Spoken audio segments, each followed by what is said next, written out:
After years of rumors, two development studios came together. Ninja Gaiden 4 finally landed on our shelves, and the consensus from day one was quite clear. It delivered. It didn't just deliver on the core promise of the series, it delivered what is arguably the best character action combat system in over a decade. It is fast, fluid, relentlessly satisfying. It resurrects that Ninja Gaiden aggression, the feeling that if you just stop attacking for even half a second, the AI will pretty much destroy you. But it wraps it up in a modern Platinum Games sheen. I finished the campaign recently and I have to agree, the moment-to-moment combat is a flawless, beautiful 10 out of 10. But here is the thesis of this video. And the only way to review this game, even at this point, it is weeks after everyone else has gotten their hands on it, weeks after I've actually did my initial live streams of this game, playing it on hard mode difficulty. The flawless action engine is being used to power quite a fundamentally flawed game. Now hear me out.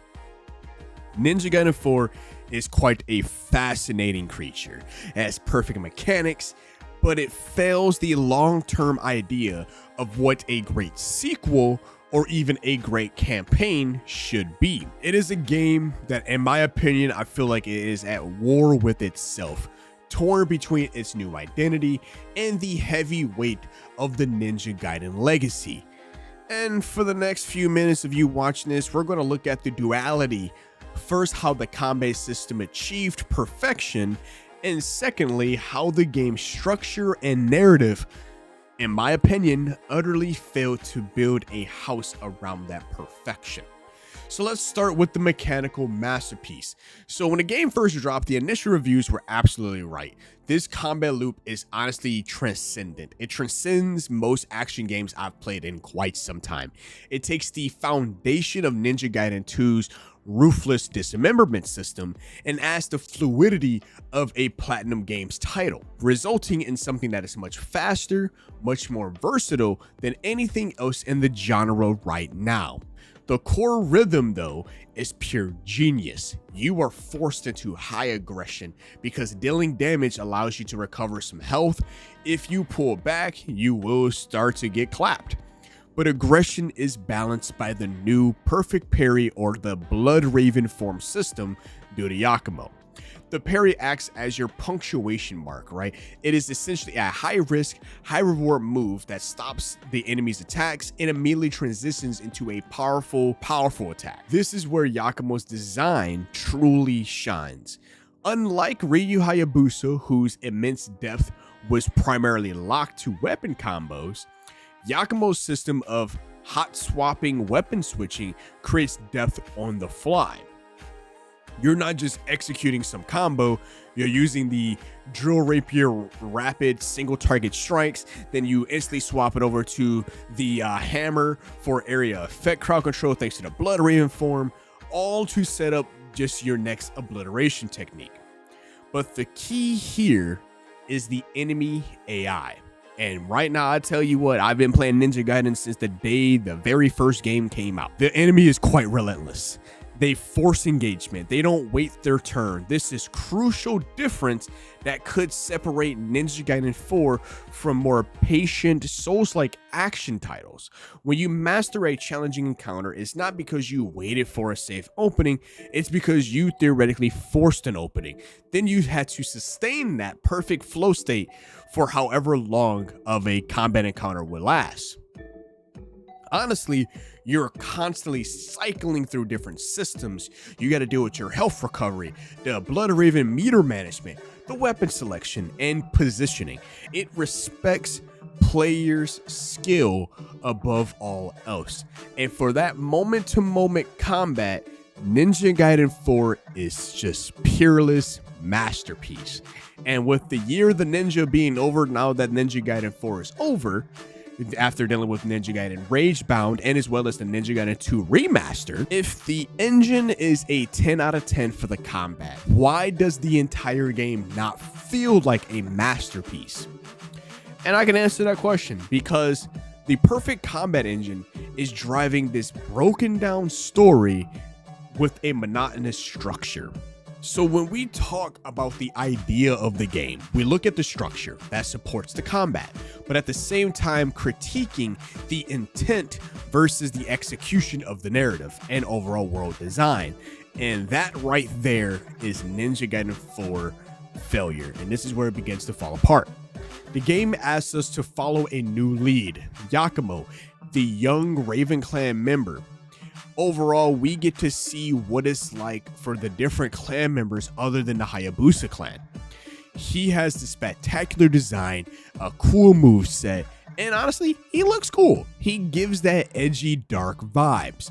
But narratively, he is he's gonna need some work. As a lot of people noted in the community since the game first release, he basically reminds me of Final Fantasy VII Cloud Strife, but without the interesting baggage. And for those of you who have not played FF7 or who have played it, Cloud Strife is a character that has this vibe of he's this tough guy, very stoic, don't really want to show emotion, all of that. Like, think of that edgy lord type of character. And Yakumo here, he is quite stoic to the point of being kind of boring in the attempts to generate any emotional stakes as you get further and further into the chapters where things are currently happening. I'm not going to spoil it for anybody who wants to go through the story, but when things are happening and emotional stakes are high, his relationship with his handler, Umi, his overall squad, and I believe his sensei, Tyron, they begin to fall completely fat. There's a couple of moments in the game where he could have probably said more to really show that he cares about his team, as they're all showing this different personality with them. Even with Sayori, our new beautiful waifu that has been added to this game, overall, it just feels like the legwork to make you care about these new characters is never done. They feel like archetypes and not people. And this lack of emotional investment makes the whole journey feel like filler between fights. Keep in mind, we are comparing it to Ninja Gaiden, 1, 2, and 3. And over the course of the past 16, 17 years, we got to understand a lot about Ryu, a lot about his clan, the whole Dark Dragon sword, the Dark Dragon in general. We got to learn more about Yane and Raichu and all the other cast. Like, they all have just that bit and pieces of understanding their characters. And the problem here is compounded by the inclusion of Master Ninja himself, Ryu Hayabusa. So for those of you who are aware, you do get to play as Ryu in the late game chapters. And in my opinion, structurally, this right here is the biggest failing of the game's design. Why include the legendary protagonist only to make him run through Ryu's levels that Yakumo already went through? And then, not to mention, you heavily limited him with this unupgraded moveset. At this given point in the timeline in the story, Ryu has done it all. He has everything to him. I understand not giving him all of the weapons that he's gained over the years. He could just leave that stuff at home. He will always be fine with the dragon sword. But overall, I just feel like limiting him and then making us have to find chests to be able to pick up some of the skills that he should already know. That's one thing, trying to get Yakumo to understand his getting better at being a ninja and setting him up for the finale of this game. But I feel like it is a massive pacing killer. You spend almost, I think I beat the game in about 10 and a half, maybe 11 hours. I spent 11 hours building Yakumo into this god, then only to switch to Ryu, who at first feels like he's just his fast, great self, but then it's like, once you realize you don't have the similar abilities that is tailored to this game, you start to feel that this is intentionally clunky in comparison, force you to retread environments for no narrative payoff. It shows a profound lack of confidence in Yakumo as the new lead, and ultimately it disrespects the player's time and progress. These Ryu sections, which if I'm not mistaken, he gets about a good 4 or 5 chapters to himself, and they feel less like a dramatic narrative shift and more like a poorly integrated bonus mode that was just shoved into the main campaign. So if the characters are cardboard, the world they inhabit feels like a repeating set of pre-fabricated arenas. So the widespread criticism of uninspired and kind of samey level design is, in my opinion, very warranted. So keep in mind, throughout of 19 chapters, there's 19 chapters plus the prologue, so there's 20 altogether. The game unfolds across only 4 distinctive areas. It's one thing about the older games where they're limited by hardware, such and such, so and forth, but we are in 2025. We should be able to get a lot more locations and areas other than the 4 distinct areas: the Sky City, the Sanctum, the Downed District, and if I'm not mistaken, I believe under somewhere in Tokyo, like the Neo City Tokyo, the DDO something, I can't remember exactly, but visually, they're visually good looking. Everything looks good about this game. That's one thing I would say. I'm playing it on a 4K OLED 32-inch monitor. This game looks great. The actual corridor layout quickly becomes repetitive. The few attempts at changing the pace, specifically doing the tedious platforming sections and rail grinding, and in my opinion, they were cool at first, but when you kind of use that as a lot of things, especially when you do like the shark boss fight leading up to that, there's a lot of grinding on the water, and then like of course leading up to the DDO compound, a lot of the rail grinding, and then going back to the DDO later. There's so much that's just breaking the combat flow without adding any value to exploration. And that is one thing any of my viewers need to understand. A great game needs satisfying reward loops. Here, the side content is also pretty weak. Keep in mind, the optional challenge room, which is the notorious Purgatory Gate, you can basically get mundane items that you honestly could just buy. So there's different ninja coins, and then there's the blood coins that you should better get to upgrade your abilities. And it's just like, it's cool. Didn't really feel the need to do so. The brutal difficulty and high commitment required simply do not just justify the payoff. It just feels like it's just poor value proposition. And finally, the enemy variety. Once again, like I said, there's at least 4 distinct areas that you can come across. And for a combat system that kind of prides itself on adaptability and forcing a player to use every single tool in their arsenal, the constant reuse of the same armored soldiers with slight palette swaps across 19 chapters is kind of crazy.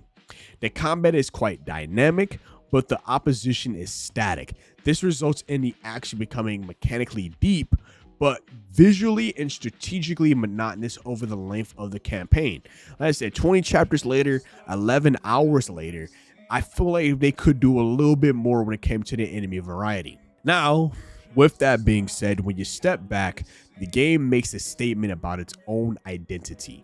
Ninja Gaiden 4 is a product of 2 great forces: Team Ninja, Platinum Games.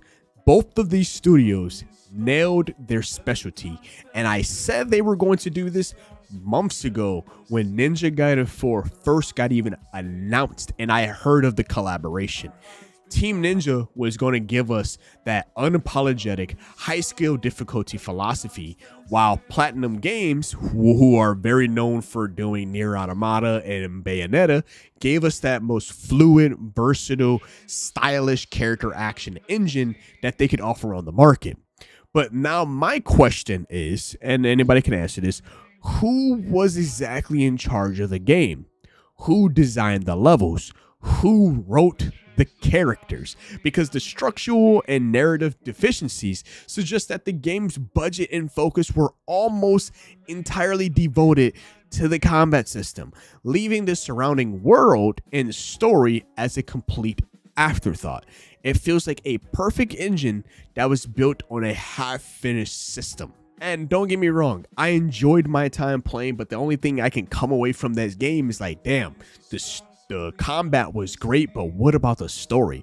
I felt like the story was just lacking in a lot of areas. But I will say this though, This is a new standard for the character action game genre, showing that speed and spectacle still have a place against the tide of Souls-like. And I know there's always a new Souls-like coming out. Boom, boom. It's almost like ever since Dark Souls came out, everybody needed to put their spin on the Souls genre. But for the Ninja Gaiden franchise, though, who is one of the original inventors of hard games, is a statement that the series now values pure, unadulterated gameplay flow over its own narrative weight and character legacy. It's a game that is essentially a combat tutorial for its true purpose. And of course, for all of you who have already played Ninja Gaiden, you should know exactly what I'm talking about. The post-game material, the new game plus, the mission challenges, the higher difficulty modes are where the combat system will truly sing. Unburdened by the need for any cutscenes, generic level progression, the game knows its strength is infinitely replayable mastery, treating the single campaign as the price of the admission. So Ninja Gaiden 4 is a mechanical marvel that is tragically limited by its structural and narrative ambition. It is a must-play for anybody who likes character action games, but it is a significant disappointment for those who are hoping for a grand story and a world worthy of the franchise title. My final takeaway is not a single score, but it's a duality. It has a 10 out of 10 combat system, but the game's narrative and structure is 7 out of 10. The split personality makes it one of the most mechanically thrilling, yet structurally frustrating release of this year. You play for the high, but sometimes you gotta kind of slog your way through the low. And that ultimately is the conflict that defines Ninja Gaiden 4. Like I said, this review will end off the year of the Ninja. I have physically made a review for every Ninja Gaiden game that has dropped this year, starting off with Ninja Gaiden 2 Black Remaster, as well as Ninja Gaiden Ragebound, and now Ninja Gaiden 4. I will say this though, Team Ninja has had one hell of a year. Coupling all three of those games this year, these were some bangers. I will say that. I may have some issues with some of the stuff, but at the end of the day, Team Ninja outdid themselves, and I still can't think of enough. I'm a huge Ninja Gaiden fan, so this is something that I really cared about, and I wanted to get this video out to you guys. But let me know, what did you think? Did the level design bother you when you were playing? Were you able to connect with Yakumo, or were you just waiting for just the next combat encounter? Let me know in the comment section below. And hey, don't forget to like the video, subscribe for more deep dives into games that are, that you may be interested in. But other than that, stay safe out there, Outcasts. It's been your host, KICTV, signing out. Peace.